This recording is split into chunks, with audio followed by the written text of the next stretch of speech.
Rotas Literárias.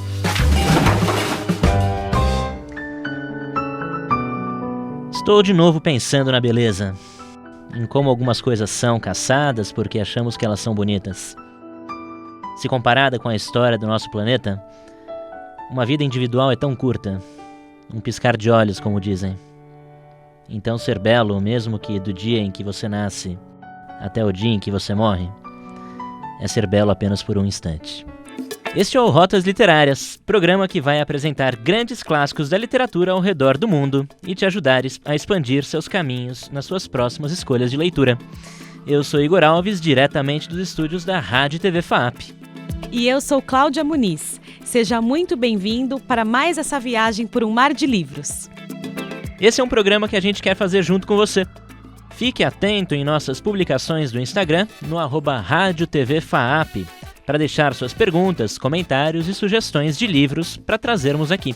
A nossa rota literária deste semestre é na Ásia, partindo da China, indo para o Vietnã, Coreia do Sul e o destino final é o Japão. O autor vietnamita sobre o qual vamos conversar hoje é Ocean Vuong, poeta e escritor, nomeado pela BuzzFeed Books como um dos 32 escritores asio-americanos essenciais. Ele é autor da coleção de poesias Night Sky with Exit Wounds, muito aclamada e ganhadora de 4 prêmios, além de estar entre o top 10 livros do New York Times em 2016. E para este programa, recebemos as criadoras de conteúdo, Ana Luísa Bussolar. Olá, Ana. Olá, muito prazer, muito obrigada pelo convite. A Ana é criadora do canal do YouTube Livros e Mais. E a Suelen Gagliano, também do canal do YouTube Su Gagliano. Seja bem-vinda, Su. Olá, muito obrigada e muito obrigada pelo convite novamente. Sobre a Terra somos belos por um instante. Não é, como se esperaria, de um poeta um livro de poesias. Embora o próprio título dê o indício da beleza das reflexões propostas indiretamente ao leitor. Mergulhando em um mar de histórias envoltas por uma sociedade conturbada pelo conflito, as memórias com a mãe e outros familiares adquirem uma nova proporção para além do pessoal.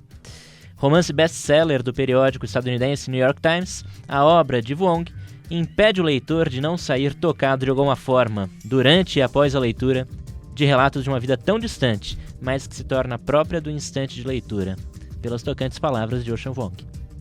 Vamos conhecer um pouco mais da vida de Ocean Vuong, com as alunas da FAAP, Fernanda Farias e Beatriz Aba. Ocean Vuong é um escritor, poeta e romancista. Nasceu em 14 de outubro de 1988 em Saigon, no Vietnã. Sua avó, quando jovem, era camponesa vietnamita e conheceu durante a Guerra do Vietnã um soldado estadunidense branco da Marinha de Michigan, com o qual se casou e teve 3 filhas que foram separadas em orfanatos ainda crianças. Na fase adulta, as 3 filhas se reuniram e fugiram do Vietnã, depois de uma suspeita das autoridades de que a mãe de Ocean trabalhava de forma ilegal.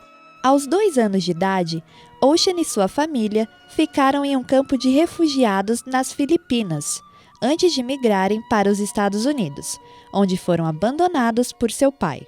Ocean Vuong foi o primeiro integrante da família a aprender a ler e conseguiu estudar na Manchester Community College, mas logo em seguida pediu transferência para Pace University, em Nova York, a fim de concluir os estudos na área de marketing e conseguir um trabalho. No entanto, o garoto decidiu deixar a faculdade quando percebeu que não era aquilo que queria para o futuro, decidindo então se matricular no Brooklyn College, onde se formou em licenciatura americana. Durante os estudos na faculdade, Ocean lançou diversos poemas em revistas e jornais. E em 2016, teve a primeira coleção poética Night Sky with Exit Wounds publicada. No Brasil, o livro foi lançado como Céu Noturno Crivado de Balas. Ocean aborda em seus livros diversos assuntos e experiências, desde acontecimentos vividos por sua família durante a guerra e do seu pai ausente, à sua identificação como homossexual. Trata desses tópicos como uma linguagem da mais bela poesia, trazendo sua abordagem pessoal, já que expressa em suas obras aspectos de sua própria sexualidade e cultura. Por esse motivo, a narração ocorre em primeira pessoa. No ano de 2019, Ocean publicou seu primeiro romance, On Earth We Are Briefly Gorgeous. No Brasil, recebeu o título de Sobre a Terra Somos Belos por um Instante. O livro foi escrito como uma carta para uma mãe violenta, mas ao mesmo tempo amorosa, apresentando também uma essência poética sobre família, traumas, amor e conflitos. Com pouco mais de 30 anos, Ocean Vuong já recebeu diversos prêmios e suas obras foram traduzidas para vários idiomas. Além disso, Ocean já participou do podcast Talk Easy with Sam Fragoso, no episódio On Earth with Ocean Vuong, e atualmente trabalha como professor no programa MFA para poetas e escritores em Massachusetts, nos Estados Unidos. Com sua obra Sobre a Terra Somos Belos por um Instante, Ocean traz a cultura vietnamita e a sua identidade sexual, mostrando ao público a constante luta tanto do indivíduo LGBTQIA+, quanto do imigrante em se inserir numa sociedade normativa e nacionalista, para além de suas batalhas internas. Esse foi um pequeno resumo da vida e obra de Ocean Vuong, apresentado por Fernanda Farias e Beatriz Aba, alunas de cinema e produção audiovisual da FAAP. Sobre a Terra, Somos Belos por um Instante é uma carta de um filho, o cachorrinho, para uma mãe que não sabe ler. São relatadas memórias compartilhadas pelos dois, resgatando a história da sua família, cuja origem se encontra no Vietnã. Assim, adentra partes da vida de sua mãe, antes desconhecidas, apresentando as raízes de uma relação intensa entre mãe e filho. O evidente amor entre eles, por vezes brutal, demonstra a complexidade das relações familiares, assim como questões da raça, classe, vícios e traumas que a envolvem. Abordando também pontos como masculinidade e sexualidade, ternura e reprodução de preconceitos da sociedade, essa obra demonstra a potência da linguagem como forma e poder. É sobre valorizar a possibilidade de contar sua história e o paradoxo entre a solidão e a liberdade de não ser ouvido. E vamos então começar a nossa conversa sobre o livro Sobre a Terra Somos Belos por um Instante. E a primeira pergunta que eu gostaria de fazer para as nossas convidadas de hoje é aquele clássico do programa. Afinal de contas, Ana, Su, quem é Cachorrinho? Essa foi uma das coisas que me marcou bastante enquanto eu fiz a leitura do livro, porque eu adorei, inclusive, a proposta do programa, né, de rotas literárias. Eu tenho uma amiga que ela tem esse objetivo de ler o mundo, e eu meio que entrei, assim, na dela. Ela tem um blog que ela faz Volta ao Mundo em 198 livros, e foi a partir dela que eu comecei essa vontade de querer ler países diferentes, né, que casa perfeitamente com a ideia do programa. E uma das coisas que me marcou na leitura desse livro foi a oportunidade de conhecer esse aspecto em específico da cultura vietnamita, né? Que é quando o cachorrinho explica por que ele tem esse apelido, né? Que eu achei muito interessante, porque ele conta que existe essa crença de que os espíritos estão por ali rondando, querendo puxar crianças que podem servir para eles de alguma maneira. Então, apesar deles terem nomes, né? Os pais familiares colocavam apelidos que fossem meio irrelevantes, assim, para que os espíritos não se interessassem, né? Então ele virou o cachorrinho e ele até gostava, porque ele já tinha visto crianças com apelidos muito piores. E conhecer ele, né? É porque a gente demora até um pouco para saber disso, né? E no início rola aquela, nossa, mas por que cachorrinho, né? Por que ele tem esse background? Então foi uma coisa que eu achei muito, muito bacana de saber sobre essa cultura e que casa muito com a história dele, né? Com a origem, enfim. E pra você, Su, o que você pode dizer pra gente desse protagonista da história? Cachorrinho, pra mim, é um dos personagens mais sensíveis que eu li em obras contemporâneas, assim, porque eu tenho um projeto no meu canal, que é o Meijan, que durante o mês de maio, eu leio autores com ascendência asiática, ou que realmente nasceram em continente asiático. E todas as minhas leituras, elas são voltadas para autores racializados. Então, para mim, Cachorrinho é um rapaz sensível, imigrante, tentando lidar com a diferença cultural que a sua família carrega, tentando lidar com a atual cultura que ele entra em contato, que é estadunidense, e um rapaz que se descobre aos poucos, se descobre na dor, se descobre também com muitas alegrias, também se descobre no prazer.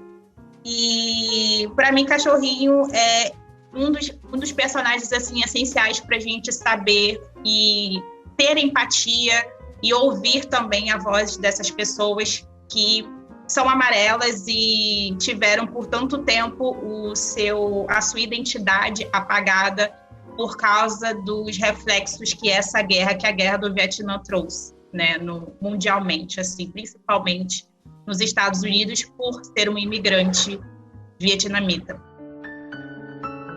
E aí, né, a Su nos explicou muito bem as várias camadas, né, que estão atreladas a esse rapaz. Uma delas diz respeito à homossexualidade e à sexualidade, né?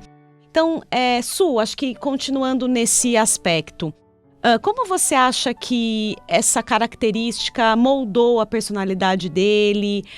Como que foi esse processo de descoberta? Porque no livro é muito bonito, a gente acompanha esse processo de uma maneira sensível e de uma maneira que não é rápida. Ele por muitas vezes se coloca em dúvida, ele se mostra pensativo, ele conhece o Trevor, né, naquela fazenda em que ele vai trabalhar de plantação de tabaco. Então, acho que olhando para a questão da sexualidade, né, como que isso afeta a personalidade dele e o molda como rapaz?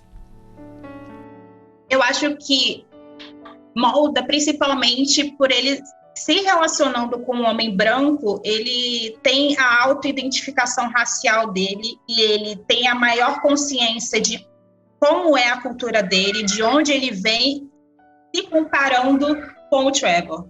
Porque o Trevor é um rapaz que é homossexual e ele não aceita porque a cultura no país qual ele vive é homofóbica. É uma cultura também que o Ocean Vuong falou em uma entrevista que os americanos têm, não só os americanos, como diversas outras sociedades também, existe essa cultura da masculinidade tóxica, onde os rapazes são criados na base da violência e da autodestruição. Então, eu acho que ele se reconhece como realmente ele é, porque ele se afasta daquilo do que o Trevor apresenta. Eu tive essa sensação. E a partir desse contato que ele tem com o Trevor, eu acho que ele começa a pensar mais sobre a ascendência dele. Ascendência não, né? Porque ele não tem ascendência. Na verdade, ele é vietnamita, ele nasceu no Vietnã. Então, ele passa a se ver como um homem amarelo, só que tem tem um adendo, que é ele ser um homem queer, que ele se identifica como um homem homossexual, ele se identifica não como um homem heterossexual, ele se atrai por homens do mesmo sexo. Então, eu acho que molda muito quando ele conhece o Trevor, justamente porque ele cai em si, de que além dele ser homossexual, além dele sofrer homofobia dentro do relacionamento dele, que o relacionamento dele, como você falou, é sensível, mas ele expõe totalmente o que eles fazem, até mesmo o sentimento que ele tem pelo Trevor, porque o Trevor, por essa criação, acaba adquirindo, não sei se essa palavra é certa, o vício em opioides. Ele tem a consciência de que ele é um homem amarelo, ele tem a consciência de como que ele tem que se portar, ele tem a consciência de que talvez aquele relacionamento não vá para frente, porque ele não é como o Trevor. É como se ele usasse aquilo que ele pode ser o que ele quer, e o Trevor não. Então ele meio que olha o Trevor a par, sabe? O Trevor não faz parte dele, ele olha a par e ele vê que ele é outra coisa, e o Trevor é uma outra coisa por conta da criação e cultural. Obrigado, Su. Ana, aproveitando esses comentários que a Su fez agora há pouco sobre essa autodescoberta do protagonista ao longo da história, existe um outro ponto que também é bastante importante sobre a relação desse rapaz com a sua mãe, para quem ele escreve ao longo de todo o livro. Então eu gostaria que você contasse um pouco pra gente como que é essa relação do cachorrinho com a mãe. E qual a importância dela para ele se formar enquanto um vietnamita. Bom, essa foi uma das coisas que mais me chamou a atenção no livro. Quando eu conheci o livro, eu dei uma folhada na primeira página e descobri, então, que o livro era uma carta que ele estava escrevendo para a mãe dele. E eu já acho a primeira página, assim, de uma sensibilidade sem tamanho, porque ele abre para a gente, né, que ele está escrevendo uma carta para uma mãe que não sabe ler. E que, por saber disso, ele sabe que cada palavra a mais que ele coloca na carta faz com que ele se afaste mais da mãe. Porque adianta você se comunicar com alguém que não está sabendo ler?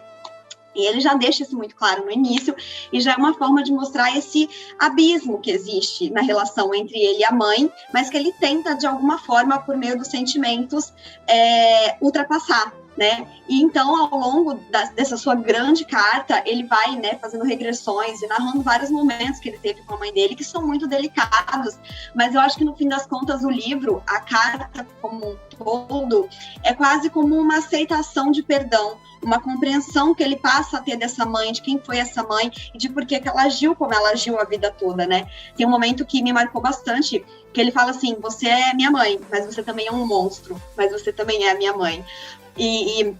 E à medida que ele cresce, ele vai entendendo por que essa mãe era esse monstro, né? Então ela era uma mãe violenta, era uma mãe que batia, era uma mãe que gritava, mas só muitos anos depois ele vai entender a dimensão do que essa mãe viveu. Ela viveu uma guerra, ela viveu muita violência. E em determinado ponto também ele faz essa reflexão de que, na verdade, pais traumatizados costumam ser mais violentos, porque eles querem, de alguma forma, é como se fosse uma defesa. Então eles mesmos passam um pouco de violência para o filho, para que a violência que ele sofra fora de casa não seja inédita.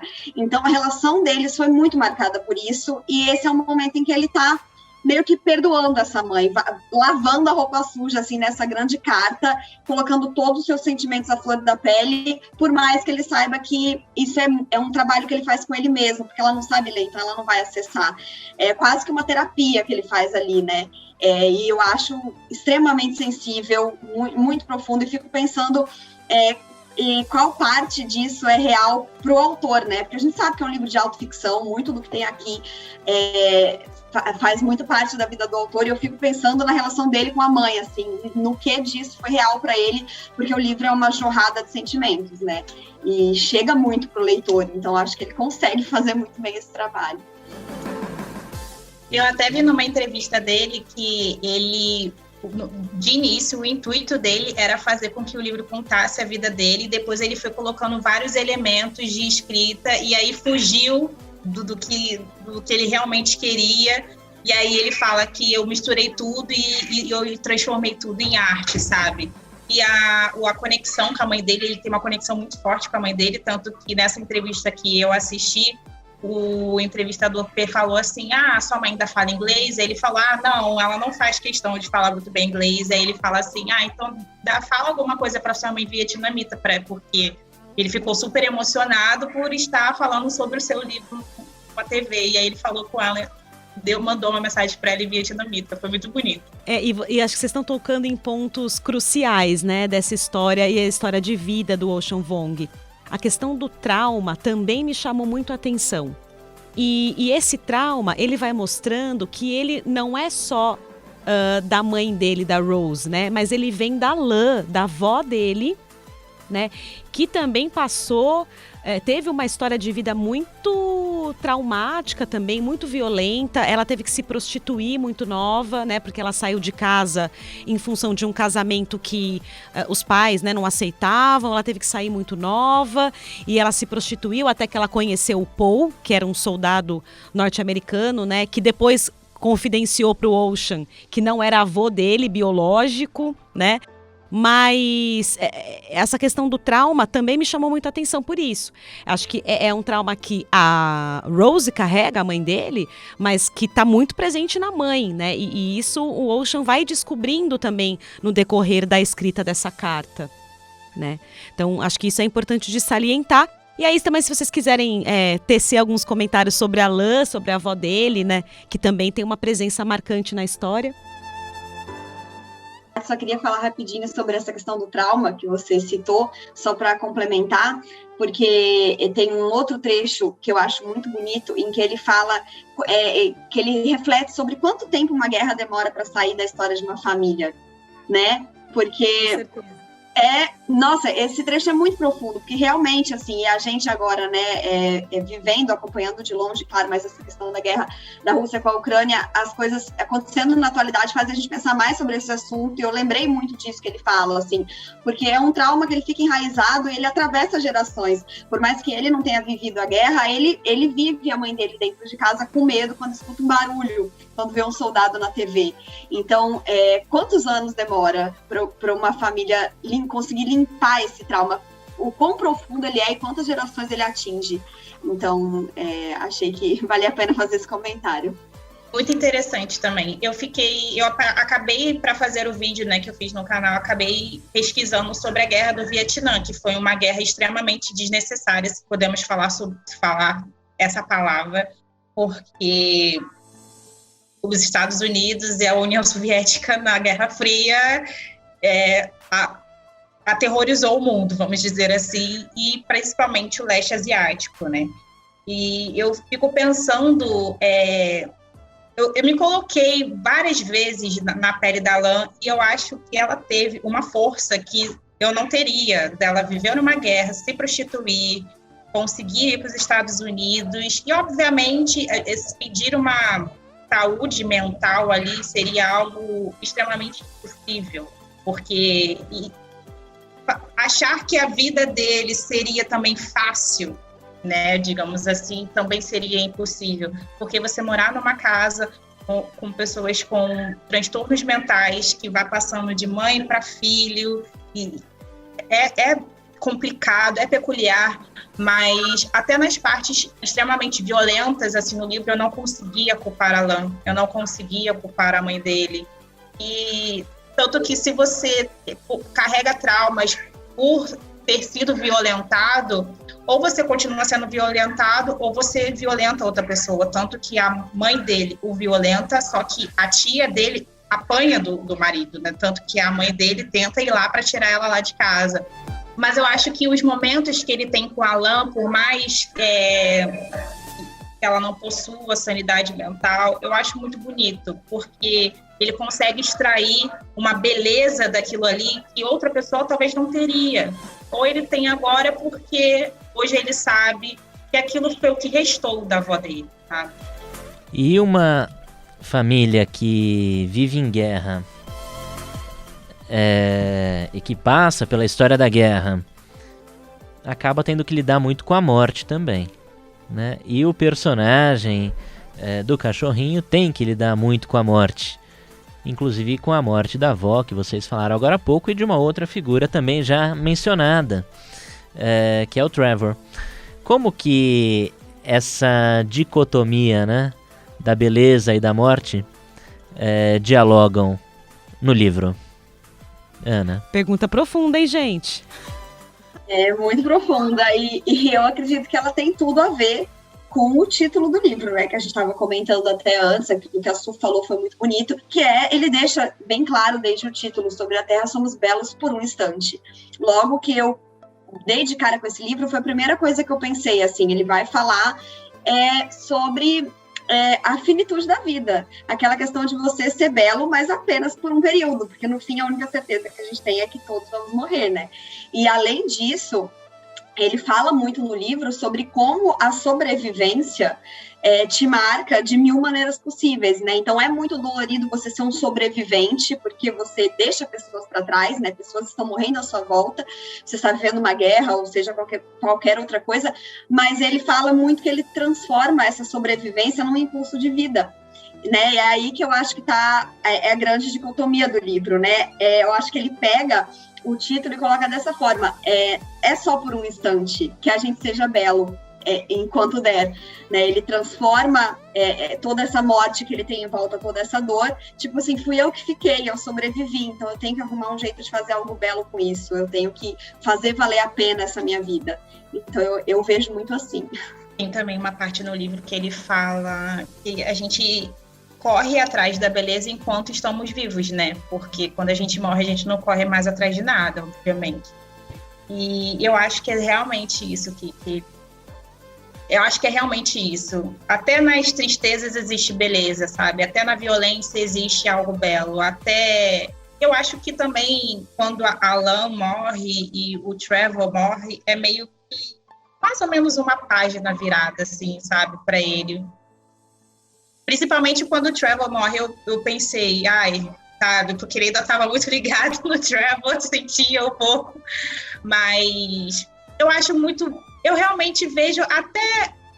Eu consigo enxergar como ele enxerga, sabe? Eu também consigo enxergar a beleza naquilo que ele passou, a beleza naquilo que ele ainda vai carregar, porque é algo que ele ainda carrega, sobrevivência e tudo mais. Como a Ana falou, dele ser um sobrevivente, dói. É uma questão e um questionamento muito presente na vida de pessoas racializadas. Ser todo dia a gente sobreviver e ir atrás dos nossos sonhos, apesar de a beleza nisso, sabe? Apesar de eu ainda tenho olhos e posso transformar o que os meus ancestrais sofreram em algo belo para mim e para os outros, no caso dele como escritor. Apesar de haver morte, solidão e violência. A melancolia costuma ser uma grande aliada da arte, né? Exatamente. Nossa, foi ótimo, gente. E eu também gostaria de destacar um pouco essa questão do trabalho, né? Do imigrante nos Estados Unidos, dessa família que tem que sobreviver também. A mãe trabalha num salão, né, de beleza, como manicure e pedicure. O cachorrinho também é uma experiência que ele também destaca, né, nesse livro, os cheiros, as mulheres, as conversas que ele encontra nesse salão e essa vida que ele vai observando dessa mãe, que é uma sobrevivente e que tem que trabalhar. E aí ele se vê também obrigado a trabalhar, né, e obter renda para sua família, até que ele vai para uma fazenda de plantação de tabaco e ele se torna um dos trabalhadores dessa fazenda. E eu acho que isso diz muito também, né, sobre o mundo de hoje, sobre ser imigrante nos Estados Unidos, um imigrante de um país dito de terceiro mundo, subdesenvolvido, né, como é o Vietnã. Então, também se vocês quiserem comentar um pouco sobre isso, sobre a questão do trabalho e como isso marca a personalidade também do cachorrinho. Eu acho que marca demais, né, porque acabam que... você fica na base da pirâmide, né? E se você não ficar na base da pirâmide, não tem como manter a galera que está no topo. Porque se a gente deixar tudo igual, o topo também vai ter que trabalhar a mesma coisa do que eu. Então, eu acho que marca muito ele ver a mãe dele fazendo unha, marca muito, principalmente quando ela fala que ela precisa fazer aquilo, e que as pessoas não enxergam ela, e ela se sente invisível. Eu acho que ele acaba também se sentindo um pouco invisível, porque afinal ele vai trabalhar numa fazenda de tabaco. E é o que resta para ele, né? Porque quando ele olha ao redor, o Trevor é acima dele, porque, acho que, se eu não me engano, o pai dele é dono da fazenda. Os seus colegas de trabalho, um é mexicano, e ele também mora num bairro que é Hartford, que é um bairro onde possuíam muitos imigrantes ali. E a galera trabalhava empregos extremamente precários, digamos assim. Então, acho que isso isso define ele e ainda reafirma qual a posição dele dentro em sociedade. E para ele o que resta é aquilo, que existe o sonho americano. E as pessoas falam, nossa, você é muito forte, a sua vivência, ela inspira, é muito necessário, é muito urgente, mas não existe políticas públicas, não existe atitudes governamentais para que essas pessoas ouçam o que a gente tem para dizer, ouçam as nossas vivências, ouçam as nossas experiências e dê oportunidade para que a gente melhore. Porque é igual como ele fala, para os americanos e pessoas brancas, você pode estar bem, mas não melhor do que a gente. E há racismo, não só xenofobia nisso, mas há racismo dentro disso também. E isso não é algo que somente impera nos Estados Unidos, também é algo que não impera somente com imigrantes, impera com quem está na base. Quem está na base são pessoas racializadas, negros, indígenas, latinos, asiáticos. Então, isso reafirma a identidade dele, eu acredito. Isso reafirma qual a posição dele na sociedade e ele começa a se ver, não, eu não sou como o Trevor, eu sou, como ele fala, uma bicha amarela que mora num bairro tal, que eu tenho uma avó totalmente assombrada pela guerra, eu tenho uma mãe extremamente violenta porque tem transtornos mentais. E esse sonho americano que vocês dizem que a gente tem a possibilidade de alcançar e almejar e fazer é uma utopia, porque eu nunca vou chegar lá. E quando alguém como eu chega lá, vocês fazem de tudo para apagar a minha ancestralidade, tanto que ele dá o exemplo do jogador de golfe, que o pai é negro e a mãe é asiática, as pessoas só reconhecem ele como negro, e a mãe dele fala, ué, mas a mãe dele é asiática, por que ninguém fala que ele é asiático? Então, existe isso, sabe? E pessoas asiáticas, por mais que estejam lá ou tenham nascido lá, sempre serão aquilo, sempre serão a parte. E para ser a parte, para você deixar sempre essa pessoa à parte, ela tem que estar na base da pirâmide. E aí, eu acho que isso define realmente ele como ele é, como cidadão, como homem amarelo, como vietnamita, como asiático, sabe? Eu concordo totalmente com a sua, assim, o trabalho, ele é uma forma de marcar em que lugar da pirâmide essas pessoas estão e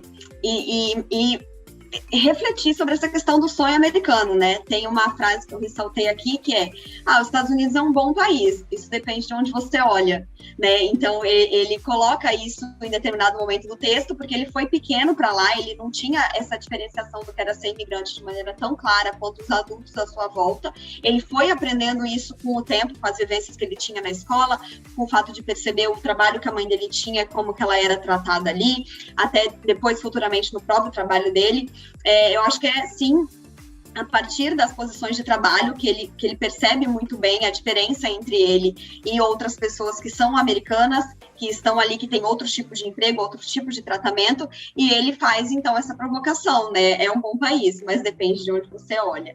E ainda falando sobre essa questão da imigração, um outro momento que eu acho muito impactante no livro é quando ele fala que o que é um país, se não uma sentença para toda a vida? Foi outra frase que eu grifei, que eu achei muito profunda, porque é isso, né? O seu país, ele não é só o lugar em que você nasceu, ele faz parte da sua história, ele está dentro de você de uma maneira que você nunca vai conseguir desassociar, por mais que você tente, por mais que você imigre. E isso está muito presente nele o tempo todo, mesmo ele tendo se mudado criança. O país dele tá na carne dele de alguma forma, ele grita de onde ele veio, mesmo que para ele não pareça, todos os coleguinhas vão enxergar assim, a linguagem é muito forte, tudo isso demarca. Então, um país jamais vai ser só o lugar em que você nasceu, e isso faz diferença principalmente quando você é um imigrante, né? Então, acho que tudo isso vai se completando à medida que a gente vai fazendo a leitura e vai ganhando novos elementos até da percepção que ele vai fazendo sobre ele mesmo e a posição dele nesses lugares.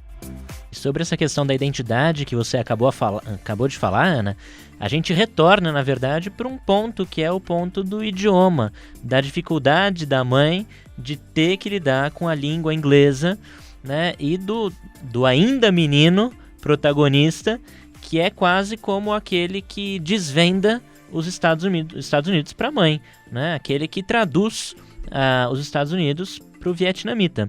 E um dos pontos que, ao menos, me tocou muito no livro, se dá naquele momento em que a família, né, a mãe, a avó e o menino, vão até um açougue para comprar carne, né? E como a mãe e a avó não falam inglês, elas se desesperam e começam a imitar, a fazer mímica de uma vaca para conseguir mostrar o que elas estavam querendo pedir para o açougueiro, e acabam saindo sem comida nenhuma de lá, ou seja, se colocam numa situação de humilhação, por conta dessa dificuldade da linguagem, né? Então, o que eu queria trazer com isso, em forma de questionamento para vocês, é qual a importância desse rapaz que agora sabe falar inglês, mas ainda assim é visto como um estrangeiro, né? Qual que é a importância do inglês nessa realidade? Nossa, vou começar até um pouco mais profundo, assim, essa reflexão que você suscitou aí falando. A gente está aqui entre comunicadores, né, nós 4. E acho que a gente sabe muito bem a importância da comunicação e da linguagem. Para mim, isso é uma coisa muito cara, assim, é uma coisa que sempre me deixa aflita quando eu viajo, é pensar que eu não vou conseguir dar o meu melhor, porque eu não sei me colocar em uma outra língua, pelo menos não como eu sei me colocar em português.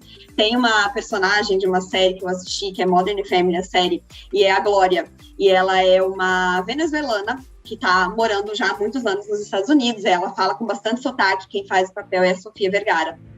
E tem uma frase dela que eu nunca esqueci, que ela é aquela personagem meio que tida como tapada, que fala umas bobagens, e aí um dia ela solta, assim, como se não fosse nada, ela fala: vocês não têm ideia de como eu sou inteligente em espanhol.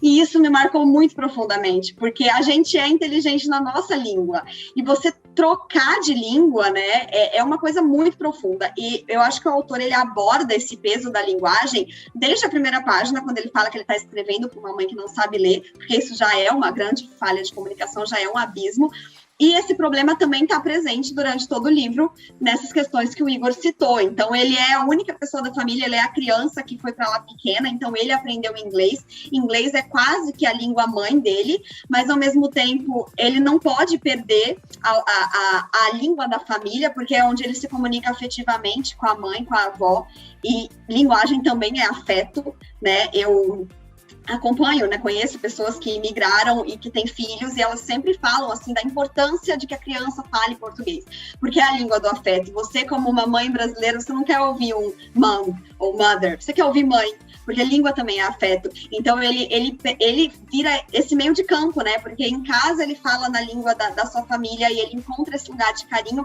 e ao mesmo tempo ele é o intérprete, ele é o que elas têm para se comunicar e para se colocar no mundo. Então, ele traz muito peso nesse livro para a questão da linguagem. Eu acho que essa é outra coisa que chega muito forte para mim, por conta de tudo isso, né? Linguagem é tudo, no fim das contas. Ela é muita coisa, ela é sua forma de se posicionar no mundo, ela é sua forma de sentir, ela é sua forma de pensar.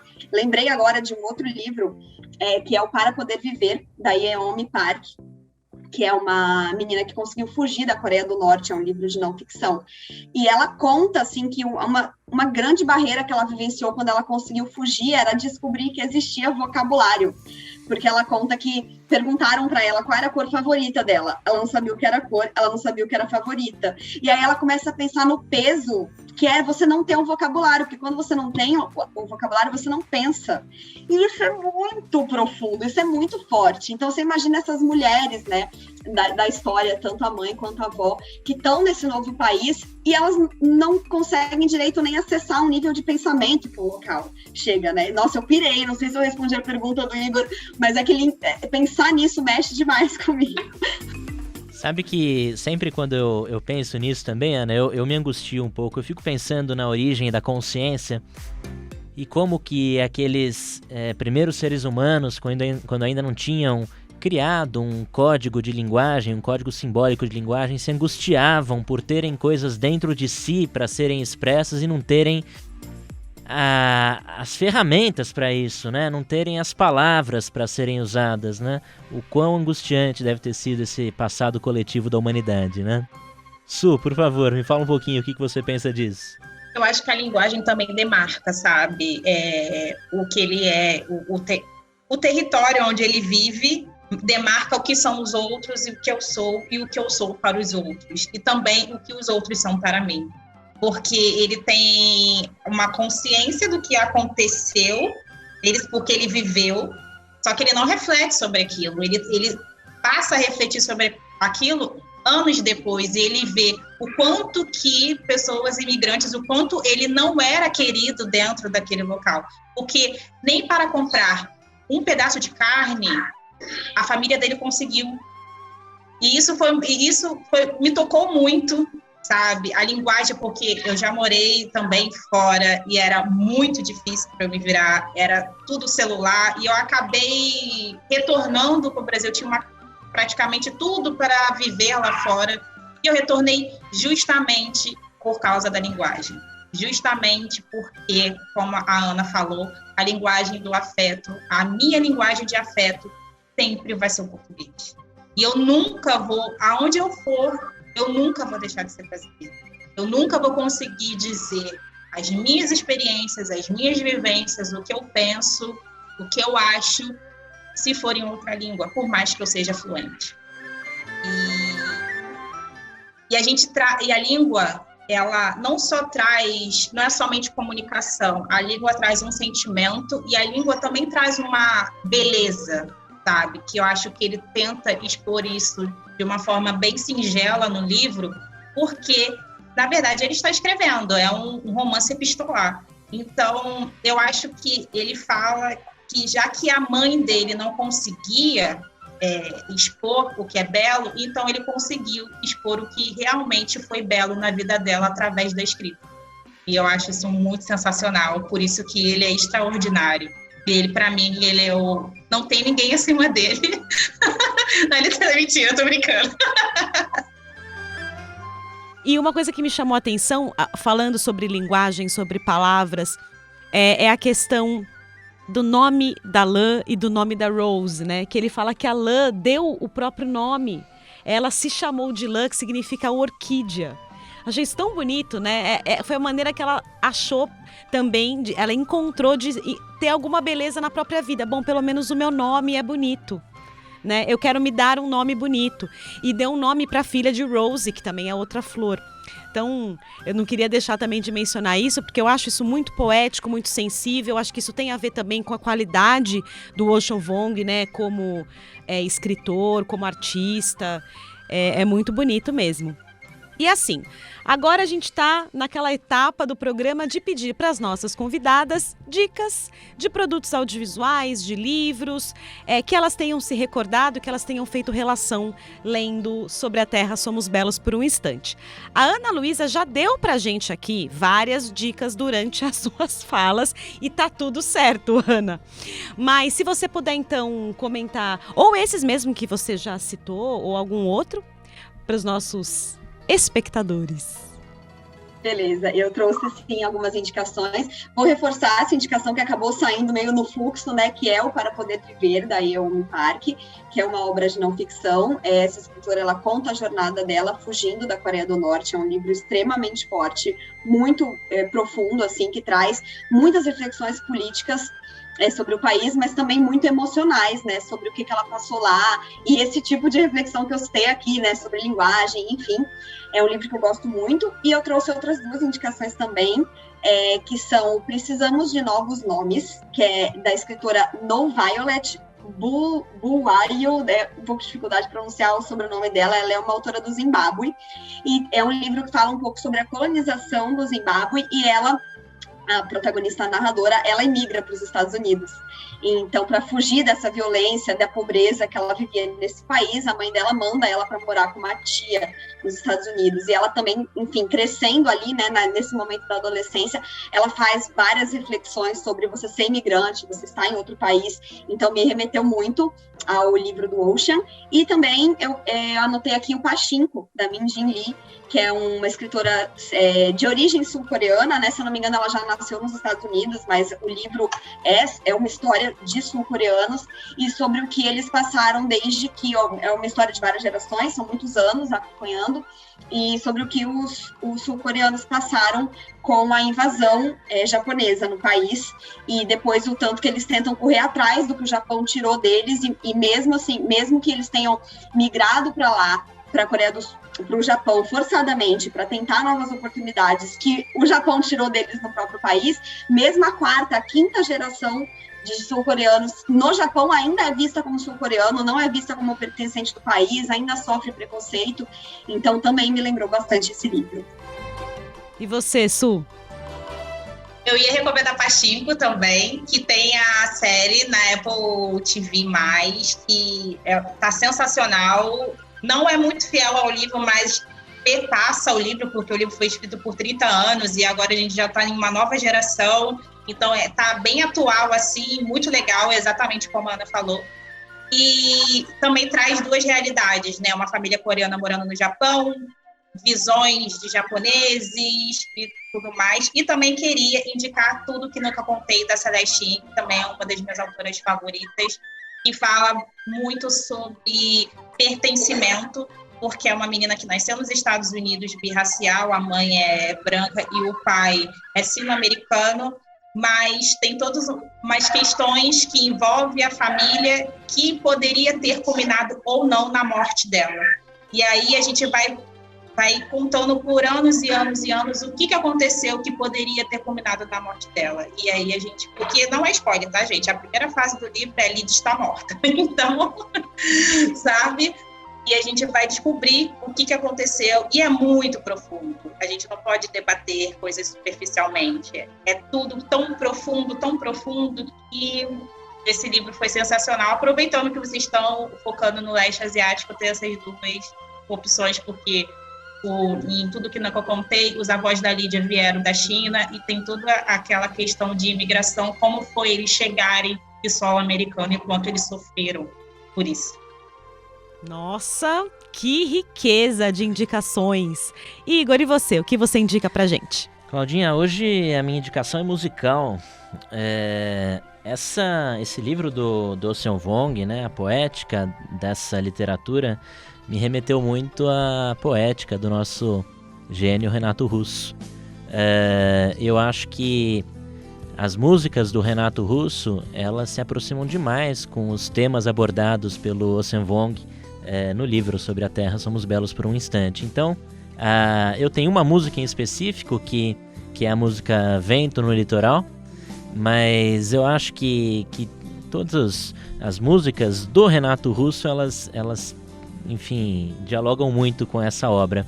Tem uma coletânea que eu particularmente gosto muito, que se chama Mais do Mesmo, que reúne aí as principais canções do Renato Russo e da Legião Urbana. Então minha dica hoje é musical. E você, Claudinha, o que você tem pra gente?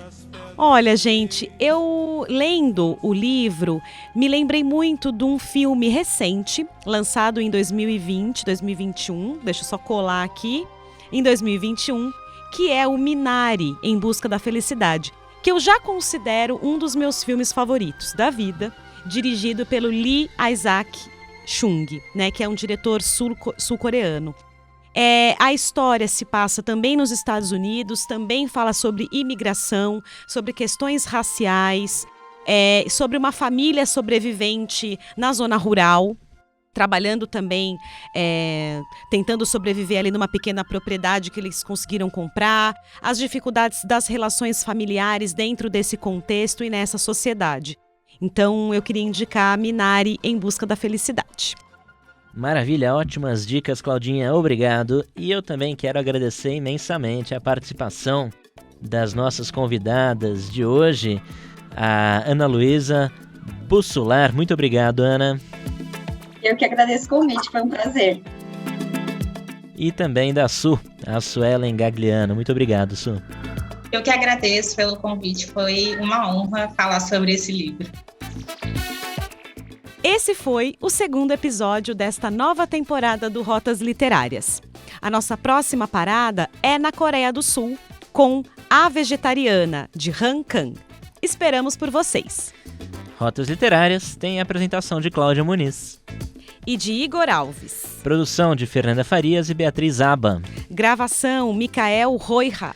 Edição de Fernanda Farias. Supervisão, Alziro Tonin. A gente se despede por aqui. Este é o Rotas Literárias. Um livro, muitas viagens. Tchau, tchau. Tchau. Rotas Literárias.